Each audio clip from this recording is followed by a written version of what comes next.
آج دورہ تفسیر القرآن کے اندر بہت ہی انٹرسٹنگ عنوان پیش کرنے جا رہا ہوں۔ اللہ تعالیٰ نے ارشاد فرمایا،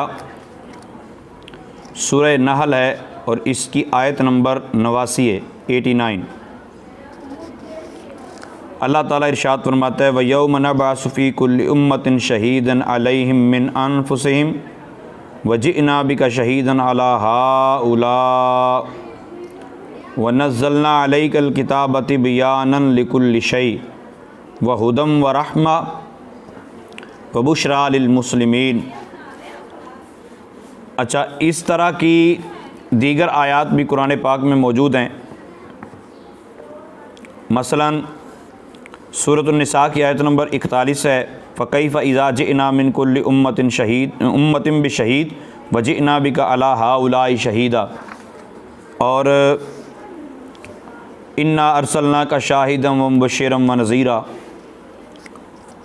یا ایھا النبی انا ارسلناک شاہدا ومبشرا ونذیرا ویکون الرسول علیکم شہیدا۔ اس طرح دیگر آیات بھی ہیں جس کے اندر رسول پاک صلی اللہ علیہ وسلم کو شاہد بنایا گیا، شہید کہا گیا۔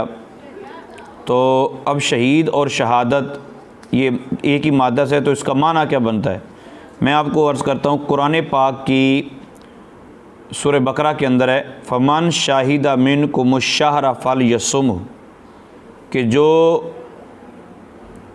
شاہدہ، جس کے پاس رمضان المبارک کا مہینہ تشریف لائے، جس کے پاس رمضان حاضر ہو، فمن شاہدہ منکم الشہر، یا جو رمضان المبارک کے مہینے میں پہنچے، رمضان المبارک کے مہینے میں پہنچے، یعنی حاضر کا معنی نکل رہا ہے، جو رمضان المبارک کے مہینے میں حاضر ہو وہ روزہ رکھے۔ اس طرح حضرت عیسیٰ علیہ السلام اور دیگر دلائل، یہ باقاعدہ ایک عنوان آئے گا حاضر و ناظر کا، تو اس پہ پوری تفصیل کے ساتھ اس پہ گفتگو ہوگی۔ آج صرف اسی آیت کے متعلق کرنی ہے بات۔ اتنا عرض کر دوں کہ امام راغب اصفہانی رحمۃ اللہ تعالی فرماتے ہیں کہ الشہود و شہادت الحضور مع المشاہدہ، یہ گواہی، یہ شہادت، یہ ساری اس وقت ہوتی ہے جب آنکھوں سے بندہ دیکھ رہا ہو اور بندہ جس معاملے کی گواہی دینی ہے اس کو جانتا بھی ہو۔ اللہ تعالیٰ فرماتا ہے، وَيَوْمَ نَبْعَثُ فِي كُلِّ أُمَّةٍ شَهِيدًا عَلَيْهِمْ مِنْ أَنفُسِهِمْ، اور وہ دن جس دن ہم ہر امت میں سے ایک گواہ انہی میں سے لائیں گے۔ وَجِئْنَا بِكَ شَهِيدًا عَلَى هَؤُلَاءِ، محبوب پر آپ کو ان تمام پر گواہ بنائیں گے۔ قیامت کا دن ہوگا، منظر بڑا عجیب ہوگا۔ قیامت کا دن ہوگا، تمام کی تمام امتیں کھڑی ہوں گی، کچھ گنہگار ہوں گے، کچھ ماننے والے ہوں گے، کچھ کافر ہوں گے۔ تو اللہ تعالیٰ ان سے پوچھے گا، بھئی تمہارے پاس میں نبی بھیجا تھا، میں نے نبی نہیں آیا؟ تو عموماً لوگ یہ بول کر کہیں گے کہ نہیں مولا کریم، ہمیں تو کسی نے آگے بتایا ہی نہیں۔ ہاں، اگر ہمیں کوئی بتاتا تو ہم تو تیری اتباع کرتے، ہم تو تیری فرما برداری کرتے، ہم پیچھے تھوڑے ہٹتے، ہم تو آپ کی بات مانتے۔ جب وہ یہ باتیں کہیں گے تو اللہ تعالیٰ انہی میں سے ان کے جو انبیاء ہیں ان کو بلائے گا، آؤ بھائی گواہی دو۔ حضرت آدم علیہ السلام اپنی امت کی گواہی دیں گے، حضرت نوح علیہ السلام اپنی امت کی گواہی دیں گے، حضرت ابراہیم علیہ السلام اپنی امت کی، حضرت لوط علیہ السلام اپنی امت کی، حضرت موسیٰ علیہ السلام اپنی امت کی، حضرت عیسیٰ علیہ السلام اپنی امت کی۔ ہر نبی اپنی اپنی امت کے بارے میں گواہی دے گا۔ اچھا، گواہی کس بات کی دینی ہے؟ آپ تفاسیر پڑھیے۔ گواہی اس بات کی دینی ہے کہ کون کون ایمان لایا اور کون کون ایمان نہیں لایا، کس کس نے مانا اور کس کس نے نہیں مانا۔ پہلی بات تو یہ ہے کہ جو گواہی دینی ہے وہ دل کی کیفیت ہے، اقرار باللسان و تصدیق بالقلب، دل سے بھی تو ماننا ہوتا ہے نا۔ اوپر سے کلمہ پڑھ لے اندر سے نہ پڑھے تو وہ تو منافق ہوا۔ تو منافقوں کے نفاق، مومنوں کے ایمان اور کافروں کے کفر کی گواہی دینی ہوتی نبی نے۔ ظاہر ہے سرکار دو عالم صلی اللہ تعالی وسلم سے پہلے جتنے بھی انبیاء کرام آئے وہ سارے کے سارے انبیاء کرام ایک وقت مقررہ تک کے لیے آئے، ان کے سامنے جو رہے، انہوں نے جن کو دیکھا اس اعتبار سے ان کے ایمان اور کفر کی گواہی دیں گے۔ اچھا، کمال یہ ہوتا ہے کہ نبی کو پتہ ہوتا ہے کہ اس کے دل میں کیا ہے۔ حضرت عیسیٰ علیہ السلام نے فرمایا، وَأُنَبِّئُكُم بِمَا تَأْكُلُونَ وَمَا تَدَّخِرُونَ فِي بُيُوتِكُمْ، سورہ آل عمران ہے، اس کی آیت نمبر 49 ہے کہ میں وہ بھی بتاتا ہوں جو تم کھا کے آئے ہو، اور وہ بھی بتاتا ہوں جو گھروں میں چھپا کے آئے ہو، گھروں میں جو چھپا ہو وہ بھی جانتا ہوں۔ تو علم اللہ تعالیٰ نے بڑا عطا فرمایا ہوتا۔ اچھا، ہر نبی اپنی اپنی امت کے ایمان اور کفر کی گواہی دے گا۔ جب اپنے اپنی امت کے ایمان اور کفر کی گواہی دے گا تو صورتحال بڑی عجیب سی ہو جائے گی کہ ہر نبی اپنی اپنی امت کے ایمان اور کفر کی گواہی دے کے جب فارغ ہو جائے گا تو امتیں پھر بھی انکار کر دیں، نہیں نہیں نہیں نہیں مولا کریم ہمارے پاس کوئی نہیں آیا، ہمیں کسی نے بتایا ہی نہیں، ہمیں تو بالکل نہیں پتہ۔ تو جب یہ باتیں ہوں گی تو اللہ تعالیٰ پھر فرمائے گا اچھا میں ایسا گواہ لاتا ہوں جو سارے معاملے کو جانتا ہے، جس کو سارے معاملے کا پتہ ہے، وہ گواہ لاتا ہوں۔ اچھا جی وہ لائیے گواہ۔ تو پھر اللہ تعالیٰ رسول پاک صلی اللہ تعالیٰ علیہ وآلہ وسلم کو گواہی کے طور پر لائے گا، اور اللہ تعالیٰ فرمائے گا محبوب آپ بتائیے۔ اب نبی پاک صلی اللہ تعالیٰ علیہ وسلم آ کے بتائیں گے کہ نبیوں نے پیغام پہنچا دیا تھا، رسول پاک صلی اللہ تعالیٰ علیہ وسلم آ کے بتائیں گے کہ انبیاء کرام نے پوری تبلیغ کی ہے اور یہ بندے جھوٹے ہیں جو ایمان نہیں لائے، اور جو ایمان لائے ہیں وہ سچے ہیں کہ انبیاء کرام نے ان کو آ کے بتایا۔ تو سوچنے والی بات یہ ہے کہ انبیاء کرام پہلے ان کی امتیں اپنے نبیوں کا تو انکار کریں گی کہ نہیں ہمارے پاس کوئی نہیں آیا، لیکن وہ ساری کی ساری امتیں ہمارے اور آپ کے آقا صلی اللہ تعالیٰ علیہ وسلم کا انکار نہیں کریں گی کہ یہ نہیں آئے تھے، ان کو کیا پتہ؟ مطلب یہ پہلی امتیں بھی جانتی ہیں کہ یہ آخر میں اگرچہ تشریف لائے ہیں لیکن اللہ تعالیٰ نے علوم ان کو ساری عطا فرمائے، پچھلی گزری ہوئی باتیں بھی ان کو پتہ ہیں، آنے والے معاملات بھی ان کو پتہ ہیں، حالات و واقعات سارے یہ اچھے طریقے سے جانتے ہیں۔ تو پہلی امتوں کو بھی پتہ ہے۔ اچھا دوسری بات وجئنا بک شہیدا علی ہؤلاء، یہ تو ہو گئی بات۔ پہلی بات یہ ہے کہ جب اللہ تعالیٰ پہلی مرتبہ اس امت سے گواہ لائے گا تو ہماری امت میں سے گواہ کون ہو؟ ہماری امت میں سے رسول پاک رحمت عالم صلی اللہ تعالیٰ علیہ وآلہ وسلم کی ذات گرامی۔ مطلب یہ ہے کہ میرے آقا صلی اللہ تعالیٰ علیہ وآلہ وسلم ارشاد فرمائیں گے کہ مولا کریم اس نے مجھے مانا اور اس نے میرا انکار کیا، ٹھیک ہے؟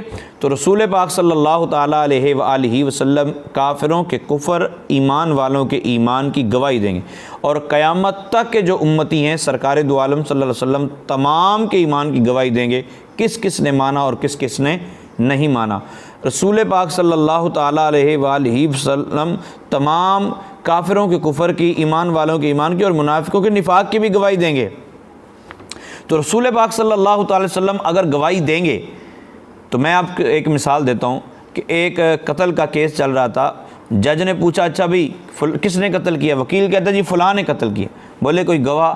ایک گواہ آیا، گواہ آگے کہتا جی ہاں جی اسی نے قتل کیا جی، طفیل نے قتل کیا جی، منّے نے قتل کیا جی، شیدے نے قتل کیا ہے۔ اور بھئی کس نے قتل کیا؟ جی فلاں نے قتل کیا۔ اچھا تو نے دیکھا ہے؟ اجی میں نے دیکھا نہیں، مجھے نا فلاں بندہ بتا رہا تھا، میں نے اخبار میں پڑھا تھا فلاں نے قتل کیا، یا میں نے ٹی وی میں سنا تھا فلاں نے قتل کیا۔ اب بتاؤ یہ گواہی قابل قبول ہے؟ قطعاً قابل قبول نہیں ہے یہ گواہی۔ انہوں نے کہا تو نے دیکھا ہی نہیں، تجھے کیسے پتا؟ چل نکل یہاں سے، گواہی جھوٹی ہے۔ تو رسول پاک صلی اللہ تعالیٰ علیہ وسلم کے بارے میں دو باتیں کی جا سکتی ہیں۔ اللہ تعالیٰ محفوظ فرمائے، یا کوئی یہ کہے گا کہ رسول پاک صلی اللہ علیہ وسلم جھوٹی گواہی دیں گے معاذ اللہ، تو ایسا بھی کہنا ایمان والے کی علامت، ایمان کی علامت نہیں ہے۔ اچھا دوسری بات کہ کوئی یہ کہہ سکتا ہے کہ قرآن پاک نے نہیں کہا، تو تب بھی کفر ہے۔ قرآن بھی بتا چکا سرکار گواہی دیں گی، اور یہ بھی کنفرم ہے کہ سرکار سچی گواہی دیں گے۔ اچھا رسول پاک صلی اللہ علیہ وسلم کو پھر کیسے پتا؟ تو نبی پاک صلی اللہ تعالی وسلم کو اللہ تعالیٰ نے علوم غیبی عطا فرمائے۔ یہی تو ہمارا موقف ہے کہ رسول پاک صلی اللہ علیہ وسلم کو اللہ تعالیٰ نے علوم غیبیہ عطا فرمائے، نبی پاک صلی اللہ تعالی وسلم کو اللہ تعالیٰ نے بہت سارا علم عطا فرمایا۔ بلکہ یہ علم غیب کی کلاس میں باقاعدہ میں بار بار آپ کو اشارے دے رہا ہوں، علم غیب کا پورا ٹاپک آئے گا، اس کے اندر تفصیلی گفتگو ہوگی۔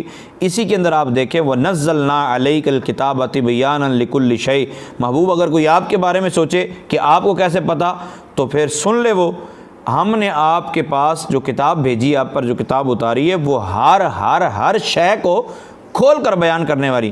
قرآن پاک کے اندر کائنات کے ذرے ذرے کا علم ہے، جو بھی بحث کرنا چاہتا ہے, جو بھی پھڈا ڈالنا چاہتا ہے, اس سے اتنا پوچھو قرآن کے اندر علوم کتنے ہیں, قرآن کے اندر کس کس چیز کا بیان ہے اور کون کون سی چیز کا بیان نہیں ہے, یہ بتاؤ. اگر تو وہ مان جاتا ہے کہ یہ قرآن پاک کے اندر ہر چیز کا بیان ہے تو اچھی بات ہے. اگر وہ کہتا ہے نہیں, تو پھر آگے انشاءاللہ باقاعدہ جب کلاس آئے گی تو میں اس پہ بھی قرآنی آیات پیش کروں گا, قرآن کے اندر ہر چیز کا علم. اگر وہ مان جاتا ہے تو اسے بولو قرآن کے اندر ہر چیز کا علم موجود ہے, ہر چیز کا بیان موجود ہے, اور قرآن سارا کا سارا آمنہ کے لال کے سینے میں موجود ہے. تو پھر کون سی چیز ہے بھائی جو رسول پاک صلی اللہ علیہ وسلم کو نہیں پتہ؟ تو اللہ نے فرمایا محبوب ساری امتوں کا ذکر, آپ کی امت کا بھی ذکر, سارے معاملات وہ قرآن میں موجود ہیں, اور قرآن سارا کا سارا آپ کو پیش کر دیا, آپ کو دے دیے. جب آپ کے پاس قرآن ہے تو پھر کوئی اعتراض کیسے کر سکتا ہے؟